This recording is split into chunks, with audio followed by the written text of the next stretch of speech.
j'espère que vous allez bien.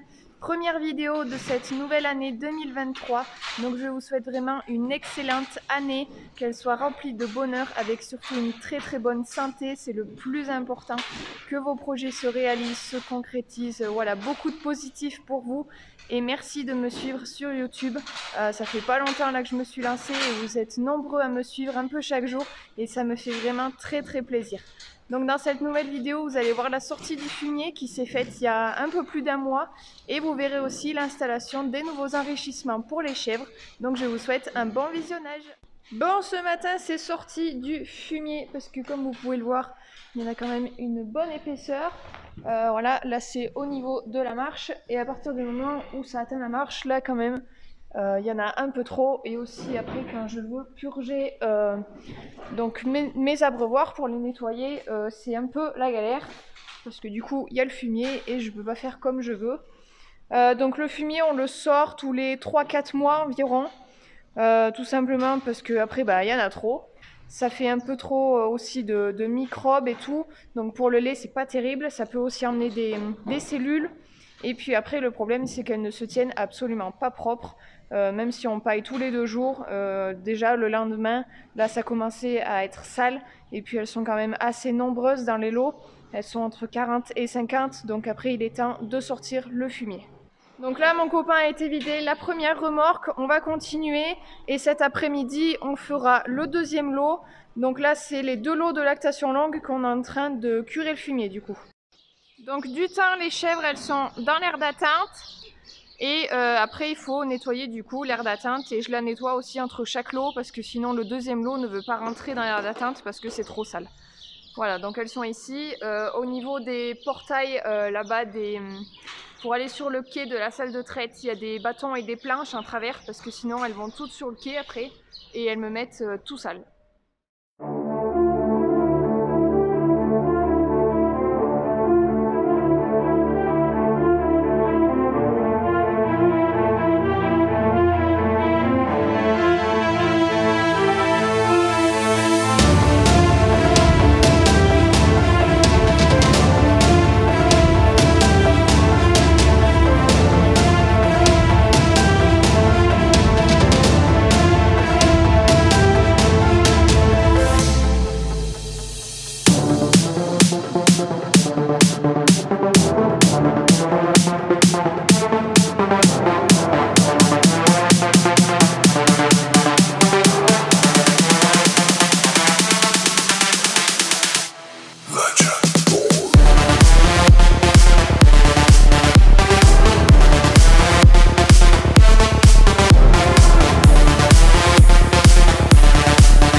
Alors voilà aussi l'importance de sortir le fumier, c'est pour ça. Voilà, donc ça c'est tous les œufs de mouche.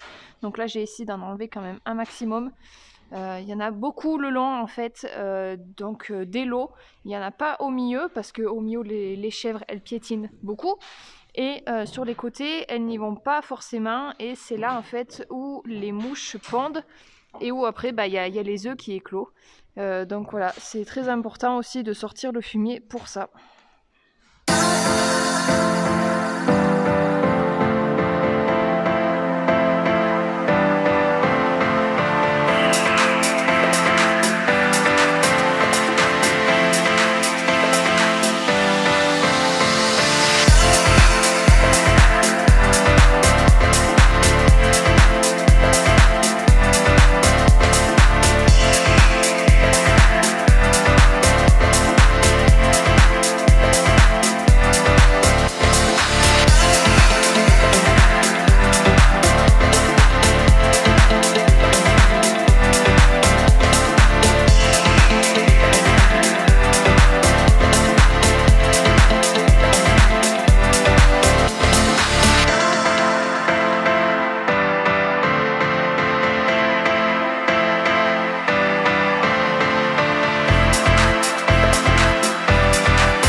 Bon voilà, c'est fini.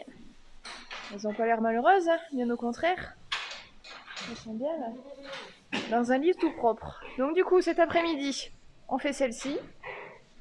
J'ai pas froid, hein. Là le fait de nettoyer la main, hein. Si j'ai le bonnet c'est juste pour les odeurs, hein. C'est pas parce qu'il fait froid dehors. Par l'eau on met à peu près 2 heures pour sortir le fumier. Voilà, donc moi je dégage tous les angles. Et puis après mon copain il attrape tout ça au godet, ça gagne du temps. Voilà, donc maintenant je vais nettoyer l'aire d'attente parce qu'elle est bien sale. Et au moins les autres elles arriveront dans un endroit où ça sera propre et elles seront mieux. Voilà, donc là c'est midi 25, on reprendra vers les 14h je pense. Et puis après à 4h sera fini et après moi j'ai à donner donc la ration à mes chevrettes. Voilà, le boulot quotidien reprendra.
Donc là on a attaqué le deuxième lot.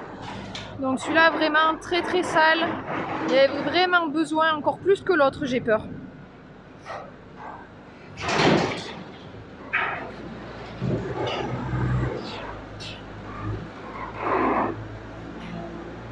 Donc au niveau des mouches, le fumier je le traite. Donc quand je le traite, en fait je fais juste le tour. Hop, donc je fais tous les côtés, je fais pas le milieu parce que le milieu ça sert à rien. Comme je vous ai dit, en fait elles piétinent dessus, donc les mouches ne pondent pas au milieu. Et par contre, je fais pas du côté où il y a le râtelier. Sous les râteliers, je le fais pas parce qu'il y a toujours du foin qui tombe et les chèvres après elles vont le manger. Donc je m'arrête bien avant mon râtelier. Et après, voilà, je le fais pas là-bas dessous. Donc forcément, les mouches, eh ben, elles pondent, elles éclosent et tout ça. Mais bon, tant pis, c'est pas pour un petit endroit. Je vais pas aller mettre du produit, sachant que mes chèvres, après, elles vont manger du foin. Donc du coup, je traite avec un pulvérisateur, donc à main. Je mets 20 grammes de poudre diluée dans 2 litres d'eau. Voilà, donc ça c'est la préparation que je me fais pour un lot. Et je le fais toutes les 5 semaines à partir du moment où les beaux jours arrivent, donc autour de mars-avril par là. Et ensuite, au niveau de la salle de traite, je mets un produit sur tout ce qui est le tubulaire en hauteur.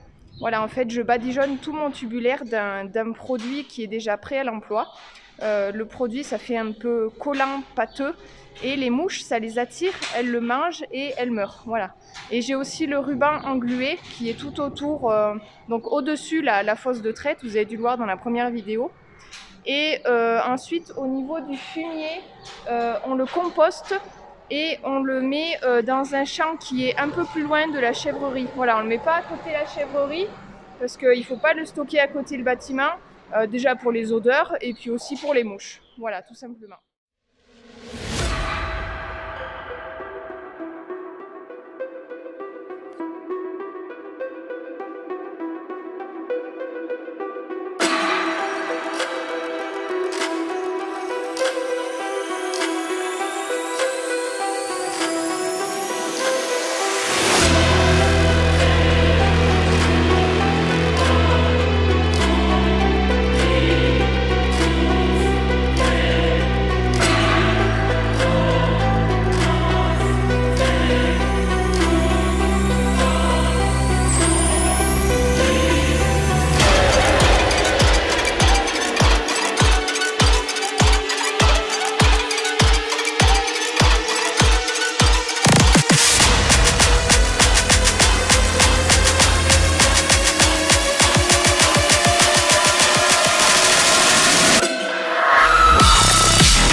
ce lot, donc celui-ci, on a mis moins de 2 heures. Pourtant, il m'a semblé qu'il y avait beaucoup plus de fumier que dans le premier qu'on a fait ce matin. Mais bon, quand tout se passe bien, ben voilà, on gagne du temps. Donc maintenant, je vais nettoyer l'aire d'attente pour ce soir. Je vais attaquer mon boulot, comme d'habitude, que je fais en fin d'après-midi. Et là, mon copain va ramener le seau d'aliments et le foin, donc au milieu du couloir d'alimentation, parce que du coup, vu qu'il a traversé avec la pailleuse, ce matin, on n'a pas encombré, on n'a pas emmené tout ça, parce que sinon, il aurait pas pu passer. Et pour pailler, on se serait un peu fait chier, quoi. Donc voilà. Bon, pour cet après-midi, c'est l'installation des nouveaux enrichissements pour les chèvres. Donc voici comment ils se présentent. Hop. C'est des gros ballons avec des trous, donc je les ai remplis de foin. Là, il y a le bouchon pour pouvoir ouvrir, pour mettre le foin. Et c'est du plastique assez épais quand même, résistant aux UV. Et comme ça, au moins, elles ne peuvent pas le casser. Donc j'en ai installé un avant de commencer à filmer. Donc il est là-bas. Je l'ai mis dans le flot là. Alors quand je les ai débloqués, parce que du coup je les avais toutes bloquées au cornadi pour pas qu'elles m'embêtent avec l'échelle et tout ça. Je les ai débloquées, elles en ont eu peur, mais direct. Elles sont venues toutes ici là.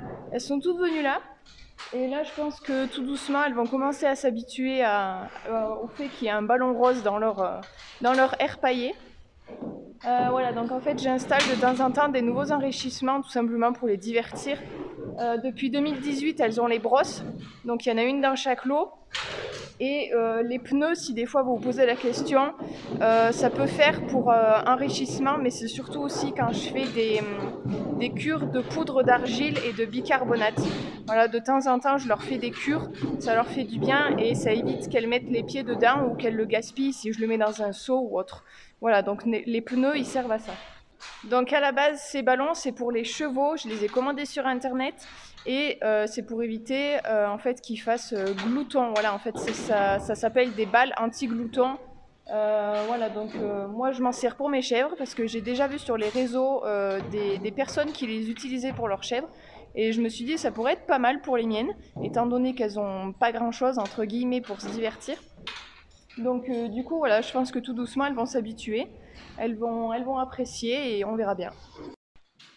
Bon là pour l'instant c'est pas trop la joie. Hein. Tout doucement elles s'en approchent mais c'est pas trop ça. Hein, hein les filles? Donc pour l'installation j'ai pris tout simplement des cordes, voilà, des balles rectangles de paille. Hop. Et puis après je fixe tout ça là-haut à la charpente avec l'échelle. Faut savoir aussi que j'ai un peu le vertige, donc là franchement je me surpasse pour elle, vraiment.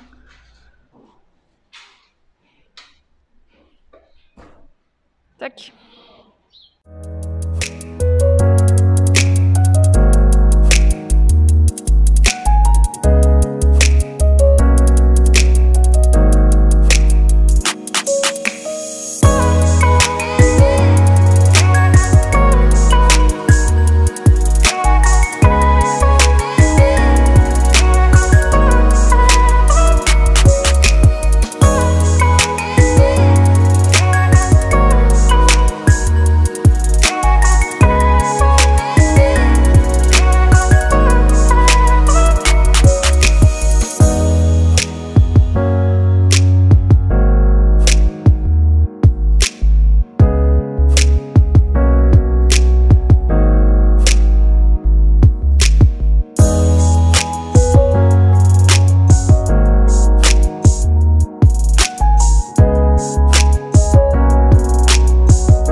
Alors, elles ont exactement la même réaction que l'autre lot.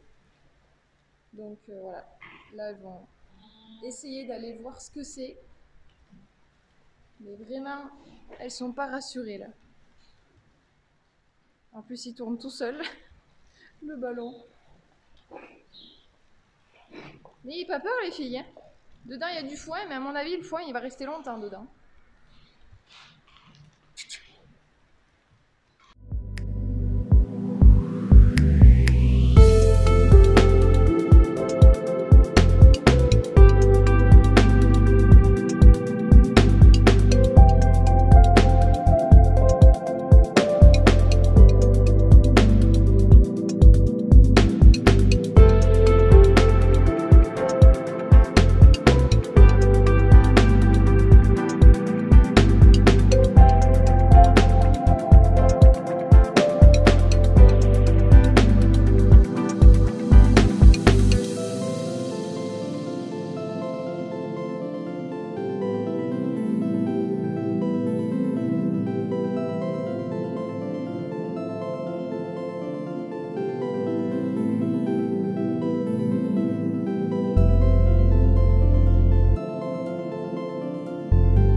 Bon, ce lot, je pense que c'est celui qui a le moins peur. Les autres, plutôt que de les divertir, je pense que je les ai stressés, mais bon, faut le temps qu'elles s'habituent. Ah, elle mange le foie, impeccable, hein. Les autres, elles y touchent pas, hein. Que dalle, hein. Là, elles sont pas stressées, là, impeccable. Bon, là, je suis en train d'installer le dernier. Donc, je vous montre un peu la vue d'en haut. C'est quand même pas mal. Ça change un peu de point de vue.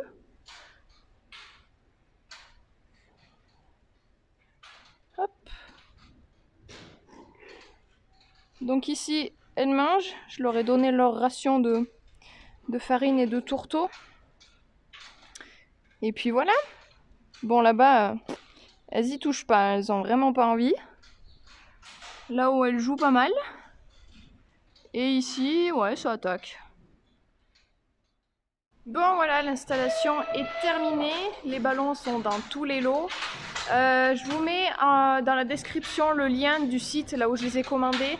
Donc je les ai payés, je crois, 50 € le ballon. Je sais plus, c'était dans ces prix-là. Voilà, donc c'est quand même assez abordable si vous voulez faire un petit divertissement pour vos animaux. Là, j'espère quand même que ça va les satisfaire. Il y a des lots, ça va, ça leur va bien, mais il y en a d'autres, elles ne les touchent pas. Donc je verrai bien, mais bon, faut tenter hein, pour voir. Après, une chose est sûre, les brosses, ça, c'est le truc qui marche le mieux. Voilà, tout le temps, la journée, il y a une chèvre dessus. Alors par contre, c'est pas le même prix, bien sûr. C'est en 2018, quand on les a achetés, c'était environ... C'était 1000 et quelques euros, voilà. Donc maintenant, ça a peut-être augmenté, je sais pas du tout. Mais une chose est sûre, les brosses, les chèvres, elles adorent ça. Donc il n'y a pas que les rotatives, hein, il y a aussi des fixes qui existent, qui sont à prix un peu moins élevé. Mais voilà, après le problème c'est que les picots en fait, donc ce qui les gratte, elles les rognent, elles les mangent et après ben il y en a plus. Donc après il faut voir s'il y a des brosses où c'est des picots beaucoup plus épais, voilà. Je sais qu'il y a aussi les tapis à picots. Donc c'est des tapis je sais pas comment c'est du plastique un peu, c'est pas dur mais c'est rigide un peu et ça les gratte, voilà. Donc tout ça je l'ai vu grâce aux vidéos de Pauline Eto Diversité, voilà, elle fait surtout pour les vaches. Mais elle fait aussi pour les chèvres, les moutons, les chevaux. N'hésitez pas à aller voir ses réseaux sociaux, vraiment, elle fait plein de choses. Et c'est ça un peu qui m'a donné l'idée de mettre ces ballons. Je voulais aussi mettre les tapis à picots, mais le prix est beaucoup plus élevé et c'est pas très grand comme tapis. Et ce que j'aurais aimé faire, en fait, c'est les mettre sur l'OSB. Parce que, comme vous avez peut-être pu le voir, il y a des trous en fait dans l'OSB. Les chèvres, à force de gratter, de rogner, elles m'ont fait des trous. Donc du coup, je voulais mettre des tapis à picots. Mais du coup, je vais pas mettre ça. Je vais juste boucher les trous, voilà, avec des bouts de planche. Et comme ça, au moins, ça évitera que les trous ils s'agrandissent parce que vous avez déjà pu voir aussi qu'il y a des endroits c'est bouché avec des bouts de planche. Il y en a, ouais, voilà, il y en a par là, elle m'avait fait pas mal de trous. Et donc voilà, il faudra que je bouche les trous. Bon voilà, cette vidéo est terminée, j'espère qu'elle vous aura plu. N'hésitez pas à mettre un petit pouce, posez vos questions dans les commentaires. Dans la description, je vous mets le site de là où j'ai donc commandé les ballons. Et puis on se retrouve pour une prochaine vidéo. Salut!